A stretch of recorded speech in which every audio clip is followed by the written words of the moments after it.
नमस्कार, स्वागत है आप सभी का। आपके साथ मैं हूं स्वप्निल। शुरुआत करेंगे खबर के असर से। बाड़मेर रेप केस में हमारी खबर का असर हुआ है। रेप केस में न्यूज 18 की खबर का बड़ा असर। पीड़ित को अलग वार्ड में शिफ्ट किया गया है।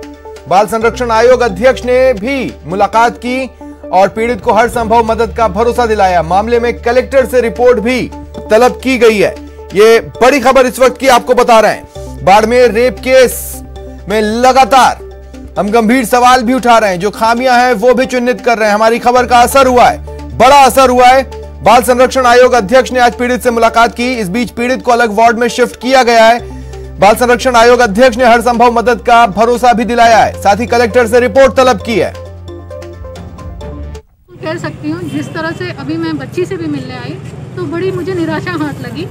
जहाँ पर भी अक्सर पॉक्सो के मामले आते हैं और बच्चियों के बलात्कार के मामले आते हैं, वहाँ जाकर मैं देखती हूँ कि बच्ची को एक पूरी अच्छी व्यवस्था में रखा जाता है। जिस तरह से यहाँ बच्ची को आम लोगों के जैसे बेड पर सुलाया गया है, जबकि पॉक्सो के अधिनियम के अंतर्गत बच्ची की पहचान बाहर नहीं आनी चाहिए, बच्ची के माता पिता, ताकि वो अपनी ज़िंदगी आगे अच्छे से निकाल सके। परंतु जिस तरह से यहाँ लापरवाही मुझे दिखी है उससे मैं बहुत ज़्यादा।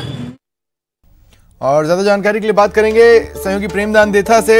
प्रेमदान, हमारी खबर का असर हुआ है। साथ ही मैं ये भी जानना चाहता हूं कि जो आयोग की अध्यक्ष हैं वो किन कमियों की, खामियों की बात कर रही हैं। देखिए, स्वप्निल बताना चाहूंगा कि न्यूज 18 ने इस मामले को पहले ही उठा दिया था कि जो गैंगरेप की पीड़िता है उसको सामान्य वार्ड के अंदर रखा गया और कल से लगातार सैकड़ों लोग उससे आकर के मिल रहे थे। उसको ऊपर न्यूज 18 ने प्रशंसन लगाया था कि आखिर इसको सार्वजनिक वार्ड में कैसे रखा गया। उसके बाद में बाल संरक्षण आयोग की अध्यक्षा जो संगीता बेनीवाल यहाँ पहुंची, उसने गंभीर नाराजगी जताते हुए कहा है कि प्रशासन की घोर लापरवाही है कि इस पीड़ित बालिका को और इसके परिवार की पहचान उजागर हो रही है, आम लोगों के अंदर इसकी पहचान उजागर हो रही है।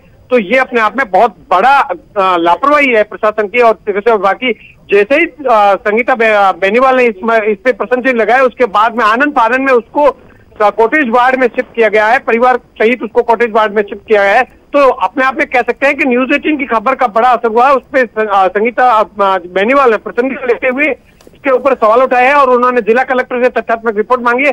साथ ही संगीता बेनीवाल ने यह भी कहा है कि एक आरोपी की गिरफ्तारी हुई है। पुलिस अधीक्षक और पुलिस से मिलकर के इसके पीड़ित के परिवार ने भी इस बात दूसरे आरोपी की गिरफ्तारी की मांग की है। तो उसके दूसरे आरोपी की गिरफ्तारी की बात को लेकर भी पुलिस से मांग की जाएगी और जल्द दूसरे आरोपी की गिरफ्तारी हो, इसके लेकर व्यवस्था सुनिश्चित करवाई जाएगी। जी स्वप्निल। प्रेमदान, आप मेरे साथ बने रहे। मैं कुछ बात कहना चाहता हूं यहाँ पर। मैं सिर्फ ये कहना चाहता हूं कि देखिए, हम लोगों ने पहले ही कहा था जिस तरह से ट्रीटमेंट चल रहा है उस दौरान इस पीड़ित की पहचान उजागर होने का खतरा बना हुआ है। इसे दुरुस्त किया जाए। आयोग की अध्यक्ष जब वहां पर पहुंची, उन्होंने भी इस बात को माना। अब सवाल प्रेमदान ये बनता है कि जिन लोगों की सोच इतनी मामूली सी बात तक नहीं पहुंची, उनमें से किसी न किसी की तो जिम्मेदारी तय होकर उस पर कार्रवाई होनी चाहिए। बिल्कुल, कहीं न कहीं इस पूरे प्रकरण में जहां लापरवाही हुई है, उस लापरवाही पर उस जिम्मेदार अधिकारियों के ऊपर कार्रवाई होनी चाहिए।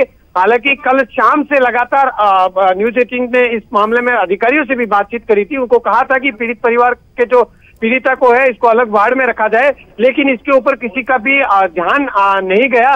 जब इस मामले को जब न्यूज 18 ने उठाया, उसके बाद में जो बाल संरक्षण आयोग की अध्यक्षता है उसके पहुंचने के बाद में अब इस मामले में उसने भी नाराजगी जताई है और साफ तौर से कहा है कि जिला कलेक्टर से इस मामले में तथ्यात्मक रिपोर्ट ली जाएगी और उसके ऊपर कार्रवाई की जाएगी कि इस तरीके की घोर लापरवाही कैसे की जाती है। तो ये सुनिश्चित किया जाए प्रशासन के द्वारा कि इस तरीके की जो लापरवाही है इसके ऊपर जिम्मेदार अधिकारियों के ऊपर कैसे कार्रवाई हो, ताकि इस तरीके की गलतियां पुनरावृत्ति नहीं हो। जी, ठीक है, शुक्रिया तमाम जानकारी के लिए।